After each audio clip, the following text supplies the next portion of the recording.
ओम नमो भगवते वासुदेवाय। पुरुषोत्तम नारायण श्री कृष्ण भगवान की कृपा आप सभी पर बनी रहे। पुरुषोत्तम मास के अध्याय 4 में आप सभी का हार्दिक स्वागत है।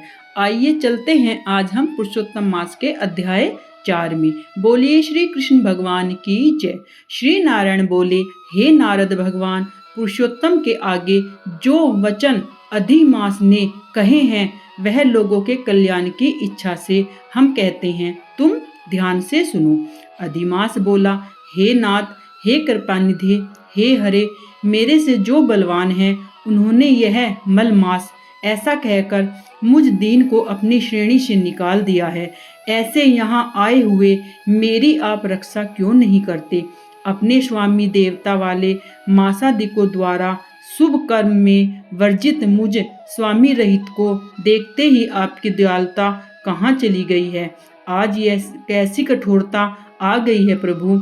हे भगवान, कंस रूप अग्नि से जलती हुई वसुदेव की स्त्री देवकी की रक्षा जैसे आपने की, वैसे ही हे दीन वत्सल मुझसे कहिए, मुझ शरण आए हुए की रक्षा क्या आप नहीं करेंगे?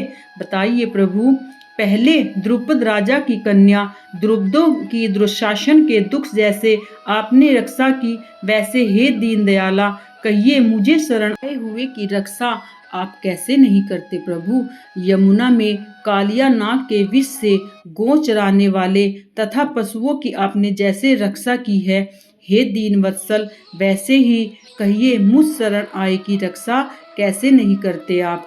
पशु और पशुओं को पालने वाले एवं पशुपालक की स्त्रियों की जैसे पहले ब्रज में सरपत के वन में लगी हुई अग्नि से आपने रक्षा की, हे दीन वत्सल कहिए, मुझे शरण में आए हुए की रक्षा आप कैसे नहीं करते हैं? मगध देश के राजा जरासंध के बंधन से राजाओं की जैसे आपने रक्षा की, वैसे हे दीन वत्सल कहिए, मुझ शरण आए की रक्षा आप कैसे नहीं करते? आपने ग्रह के मुख से गजराज की झट आकर जैसे रक्षा की है, हे दीन वत्सल कहिए, मुझ शरण आए की आज कैसे रक्षा नहीं करते? श्री नारायण बोले, इस प्रकार भगवान को कह स्वामी रहित मलमास आंसू बहाता मुख लिए जगतपति के सामने चुपचाप खड़ा रहा।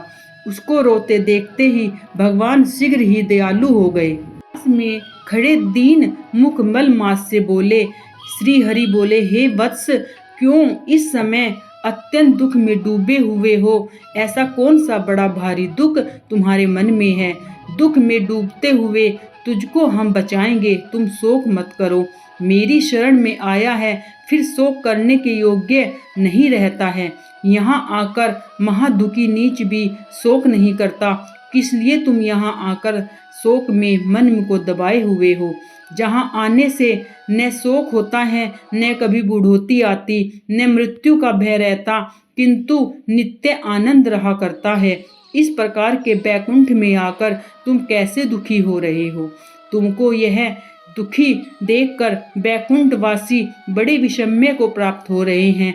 हे वत्स, तुम कहो, इस समय तुम मरने की क्यों इच्छा करते हो? श्री नारायण बोले, इस प्रकार भगवान के वाक्य सुनकर बोझा लिया हुआ आदमी जैसे बोझा रखकर श्वास पर श्वास लेता है, इसी प्रकार श्वासोच्छ्वास लेकर अधिमास बोला मधुसूदन से। अधिमास बोला, हे भगवान, आप सर्वव्यापी हैं, आपसे अज्ञात कुछ नहीं है। आकाश की तरह आप विश्व में व्यापक होकर बैठे हैं। चर अचर में व्याप्त विष्णु आप सबके साक्षी हैं, विश्व भर को देखते हैं। विश्व की सनाधि ने भी स्वीकार शून्य आप शास्त्र मर्यादा के अनुसार सब भूत स्थिति है। हे जगन्नाथ, आपके बिना कुछ भी नहीं है। क्या आप मुझ अभागे के कष्ट को नहीं जानते हैं? तथापि हे नाथ, मैं अपनी व्यथा को कहता हूँ। जिस प्रकार मैं दुख जाल से घिरा हुआ हूँ, वैसे दुखित को मैंने न कहीं देखा है और न कहीं सुना है। क्षण, निमेष, मुहूर्त, पक्ष, मास, दिन और रात सब अपने अपने स्वामियों के अधिकार से सर्वदा बिना भय के प्रसन्न रहते हैं। मेरा न कुछ नाम है, न कोई मेरा अधिपति है और न ही मुझको कोई आश्रय देता है। सनादिक संसद स्वामी वाले देवों ने शुभ कार्य से मेरा निरादर किया है। यह मलमास सर्वदा त्याज्य है, अंधा है, गर्त में गिरने वाला है, ऐसा सब कहते हैं। इसी के कारण मैं मरने की इच्छा करता हूँ, अब जीने की इच्छा नहीं है प्रभु। जो सदा जला करता है वह किसी तरह सो सकता है। हे महाराज, इससे अधिक मुझको और कुछ भी नहीं कहना है। वेदों में आपकी इस तरह प्रसिद्धि है कि पुरुषोत्तम आप परोपकार प्रिय है और दूसरों के दुख को सहन नहीं करते हैं। अब आप कुछ अपना धर्म समझकर जैसी इच्छा हो वैसी आप कीजिए प्रभु।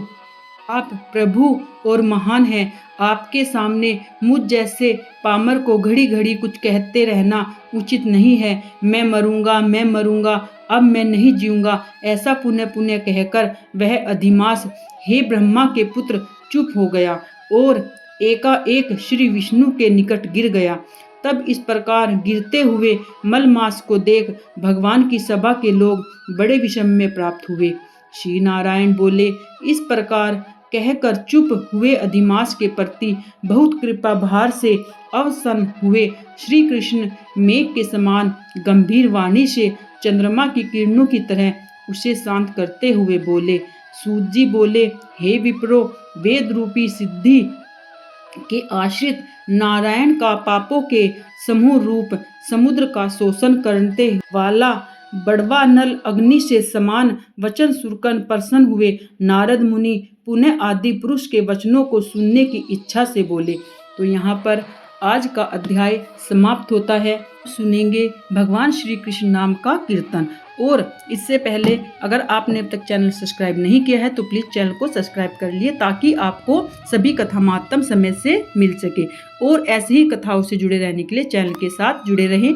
कमेंट में जय श्री कृष्णा लिखकर अपनी हाजिरी अवश्य लगाएं।